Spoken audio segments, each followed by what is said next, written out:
नमस्कार, मैं हूं निखिल अवस्थी और स्वागत है आपका दिव्य हिमाचल टीवी में। आइए शुरू करते हैं न्यूज बुलेटिन मेन हेडलाइंस के साथ। कॉन्ट्रैक्ट की रेगुलराइजेशन की उम्मीद 30 सितंबर 2021 तक 2 साल वाले होंगे रेगुलर। प्रदेश में 13 बड़ी परियोजनाओं को मिली फॉरेस्ट क्लियरेंस, शुरू होगा सुचारू काम। वेतन आयोग की सिफारिशों से प्रमोशन वाले कर्मचारी घाटे में, सरकार से उठाई आवाज। प्रधानमंत्री के सभा स्थल पर बिना कोविड जांच किसी की भी एंट्री संभव नहीं। प्रधानमंत्री को मंडी दौरे पर वादा याद दिलाएंगे किसान, ऊन शहद का क्या हुआ। मेधा प्रोत्साहन योजना के लिए छात्रों की सूची जारी, 5 जनवरी तक कर सकते हैं आपत्ति दर्ज। 26-27 को भारी बारिश की चेतावनी, पीएम की रैली में हो सकती है दिक्कतें। और अब समाचार विस्तार से। हिमाचल में हजारों अनुबंध कर्मचारियों को रेगुलर करने का मामला चल पड़ा है। जेसीसी की प्रोसीडिंग जारी होने के बाद क्रमिक विभाग ने इसके बारे में फाइल तैयार कर मुख्यमंत्री कार्यालय भेज दी है। ये इस कोशिश में किया जा रहा है ताकि इस फैसले के लिए अगली कैबिनेट का इंतजार ना करना पड़े। हो सकता है कैबिनेट से इस बारे में अनुमति बाद में ली जाए। हिमाचल में हजारों अनुबंध कर्मचारियों को रेगुलर करने का मामला चल पड़ा है। जेसीसी की प्रोसीडिंग जारी होने के बाद कार्मिक विभाग ने इसके बारे में फाइल तैयार कर मुख्यमंत्री कार्यालय भेज दी है। यह इस कोशिश में किया जा रहा है ताकि इस फैसले के लिए अगली कैबिनेट का इंतजार ना करना पड़े। हो सकता है कैबिनेट से इस बारे में अनुमति बाद में ली जाए। यदि मुख्यमंत्री कार्यालय से अनुमति मिल गई तो इस बारे में अधिसूचना जारी हो जाएगी। उम्मीद है कि 31 दिसंबर से पहले इस बारे में फैसला हो जाएगा और जनवरी के पहले हफ्ते में विभागों की अपनी स्क्रीनिंग कमेटी कर्मचारियों को रेगुलर करने की औपचारिकता पूरी करवा देगी। नई बात ये भी है कि अनुबंध से नियमित करने के लिए 30 सितंबर 2021 को ही कट ऑफ डेट लिया जा रहा है। यानी इस डेट को जिन्होंने भी 2 साल की अवधि पूरी कर ली है उन्हें रेगुलर कर दिया जाएगा। हालांकि वित्तीय लाभ डेट ऑफ नोटिफिकेशन के हिसाब से ही मिलेंगे। प्रदेश भर में 13 बड़ी योजनाओं को हरी झंडी मिल गई है। ये सभी योजनाएं फॉरेस्ट क्लियरेंस न मिलने की वजह से फंसी हुई थी। अब इनका निर्माण का रास्ता साफ हो गया है। केंद्रीय सशक्त समिति की बैठक में इन विषयों को चर्चा में रखा गया था और अब इसके मिनट सामने आ गए हैं।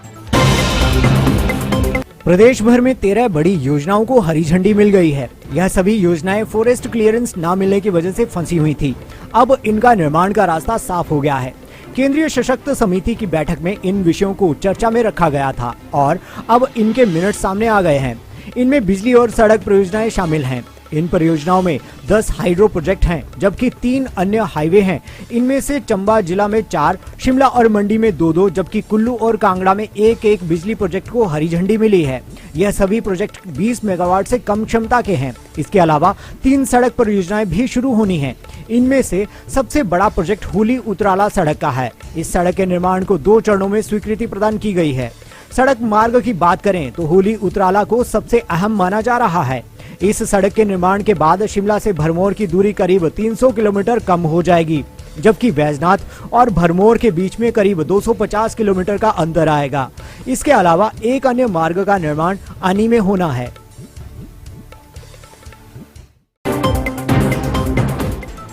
हिमाचल के कर्मचारियों को अब ज्यादा खुश होने की भी जरूरत नहीं है, क्योंकि पंजाब वेतन आयोग की रिपोर्ट 1 जनवरी 2016 के बाद प्रमोट हुए कर्मचारियों के लिए घाटे का सौदा बन गया है।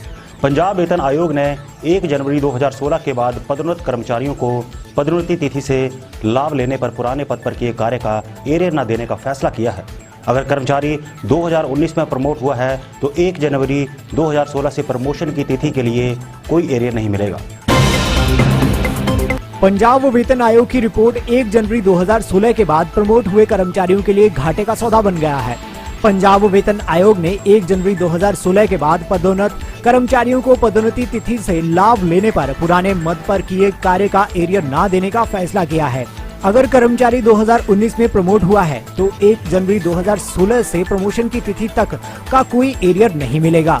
इस फैसले से पदोन्नति भी कर्मचारियों को डिमोशन जैसी लग रही है। अगर कर्मचारी नए पद का स्केल लेना चाहेंगे तो उनको पिछले पद के एरियर लाभ छोड़ने होंगे। जिस पद पर उन्होंने प्रमोशन से पहले काम किया है उसका एरियर लाभ उस पद के अनुसार देना औचित्यहीन है। जयराम सरकार के 4 साल का कार्यकाल पूरा होने पर प्रधानमंत्री नरेंद्र मोदी के दौरे के लिए स्वास्थ्य विभाग ने तैयारियां शुरू कर दी हैं। स्वास्थ्य विभाग ने सीएमओ मंडी को आदेश जारी कर दिए हैं कि प्रधानमंत्री के दौरे से पहले सभी तैयारियां पूर्ण कर ली जाएं। प्रधानमंत्री नरेंद्र मोदी के साथ स्टेज पर बैठने वाले सभी वीआईपी लोगों के कोविड टेस्ट किए जाएंगे। जयराम सरकार के 4 साल का कार्यकाल पूरा होने पर प्रधानमंत्री नरेंद्र मोदी के दौरे के लिए स्वास्थ्य विभाग ने तैयारियां शुरू कर दी हैं। स्वास्थ्य विभाग के सीएमओ मंडी को आदेश जारी कर दिए हैं कि प्रधानमंत्री के दौरे से पहले सभी तैयारियां पूर्ण कर ली जाएं। प्रधानमंत्री नरेंद्र मोदी के साथ स्टेज पर बैठने वाले सभी वीआईपी लोगों के कोविड टेस्ट किए जाएंगे। इनमें राज्य सरकार के मंत्री, पूर्व मुख्यमंत्री व मंत्री समेत आला अधिकारियों के कोविड सैंपल किए जाएंगे ताकि प्रधानमंत्री के दौरे के दौरान कोविड संक्रमण की छोटी से छोटी आशंका को भी समाप्त किया जा सके। स्वास्थ्य विभाग के आदेशों के बाद सीएमओ मंडी की ओर से प्रधानमंत्री के दौरे के लिए तैयारियां शुरू कर दी गई हैं। विभाग ने इसके लिए 2 टीम गठित की है। एक टीम प्रधानमंत्री की रैली में भाग लेने वाले लोगों की सैंपलिंग करेगी, वहीं दूसरी टीम मेडिकल केयर और खाने की जाँच का काम देखेगी। सूत्रों की माने तो प्रधानमंत्री के दौरे के दौरान सुरक्षा व्यवस्था में लगाए गए सभी पुलिस जवानों और होटल स्टाफ की कोविड सैंपलिंग की जाएगी। प्रधानमंत्री नरेंद्र मोदी के मंडी दौरे को लेकर हिमाचल किसान सभा के तेवर तीखे हो गए हैं।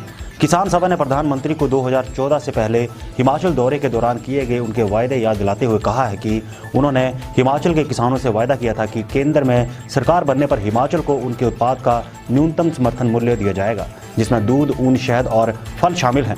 किसान सभा ने कहा कि उम्मीद है इस दौरे में प्रधानमंत्री उन वायदों को पूरा करेंगे। प्रधानमंत्री नरेंद्र मोदी के मंडी दौरे को लेकर हिमाचल किसान सभा के तेवर तीखे हो गए हैं। किसान सभा ने प्रधानमंत्री को 2014 से पहले हिमाचल दौरे के दौरान किए गए उनके वायदे याद दिलाते हुए कहा कि उन्होंने हिमाचल के किसानों से वायदा किया था कि केंद्र में सरकार बनने पर हिमाचल को उनके उत्पाद का न्यूनतम समर्थन मूल्य दिया जाएगा, जिसमें दूध, ऊन,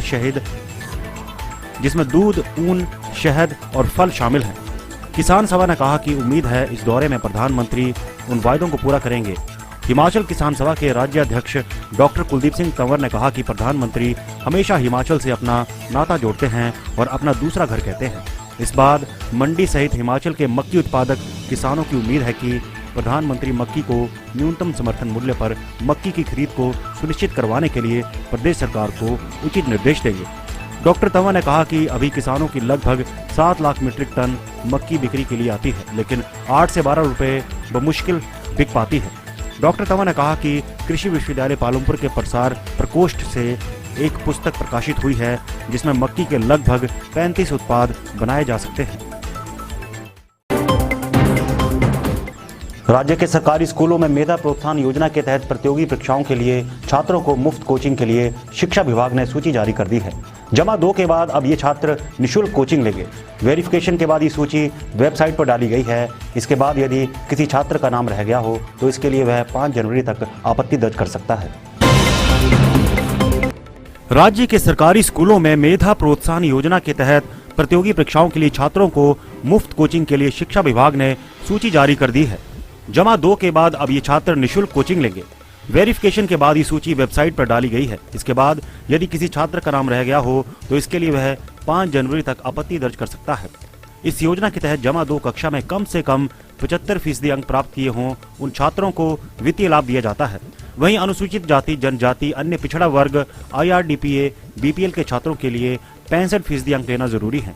शैक्षणिक सत्र 2021 से 22 के लिए मेधावी छात्रों को राज्य और राज्य से बाहर के संस्थानों से CLAT, NEET, IIT, JEE, AFMC, NDA, UPSC, SSC, bank, insurance, railway जैसी परीक्षाओं की मुफ्त कोचिंग दी जाएगी। इस योजना के लिए वही छात्र पात्र होंगे जिनके परिवार की वार्षिक आय 2.50 लाख से कम है। और आइए अब जानते हैं मौसम का हालचाल। हिमाचल में इस बार व्हाइट क्रिसमस की उम्मीदों पर पानी फिर सकता है। पहले मौसम विभाग ने 25 दिसंबर यानी क्रिसमस के दिन के लिए भारी बारिश व बर्फबारी की चेतावनी जारी की थी, लेकिन अब सिर्फ हल्की बारिश व बर्फबारी के आसार हैं। मैदानी भागों में शुक्रवार सुबह कोहरा छाया रहा, जिससे दृश्यता कम रही। जनजातीय क्षेत्रों में ठंड इतनी बढ़ चुकी है कि प्राकृतिक जल स्रोत, झरने, नाले व नदियां भी जम गई हैं। लाहौल स्पीति और किन्नौर में न्यूनतम तापमान माइनस में बना हुआ है। अगले 24 घंटों के दौरान पश्चिमी विक्षोभ के प्रभाव से मौसम करवट लेगा और पहाड़ी इलाकों में बारिश व पहाड़ों पर बर्फबारी होने के आसार हैं। 27 दिसंबर तक प्रदेश में मौसम खराब रहेगा। 26 व 27 दिसंबर को शिमला सहित पहाड़ी क्षेत्रों में भारी बारिश व बर्फबारी होने की आशंका है। ऐसे में प्रधानमंत्री की मंडी रैली में भी लोगों को दिक्कतें पेश आ सकती हैं। और अब चलते चलते सड़क पर पलटा ट्रक, 2 की मौत, 1 घायल। पोंटा साहिब के धुला कुआं में पेश आया बड़ा हादसा। साइलेंसर चोरी मामले में अंतर्राज्यीय गिरोह गिरफ्तार, भुंतर पुलिस ने किया पर्दाफाश।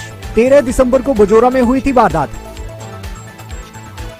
बिलासपुर की विरोजा फैक्ट्री परिसर में चंदन के 10 पेड़ काटकर ले गए वन काटू, पुलिस ने मामला दर्ज कर शुरू की छानबीन। और पौंग झील पहुंचा अमूर फाल्कन प्रवासी पक्षी, अफ्रीका से हजारों किलोमीटर सफर तय कर रामसर वेटलैंड में बना आकर्षण का केंद्र। तो चलिए आज के लिए बस इतना ही और देखते रहिए दिव्य हिमाचल टीवी।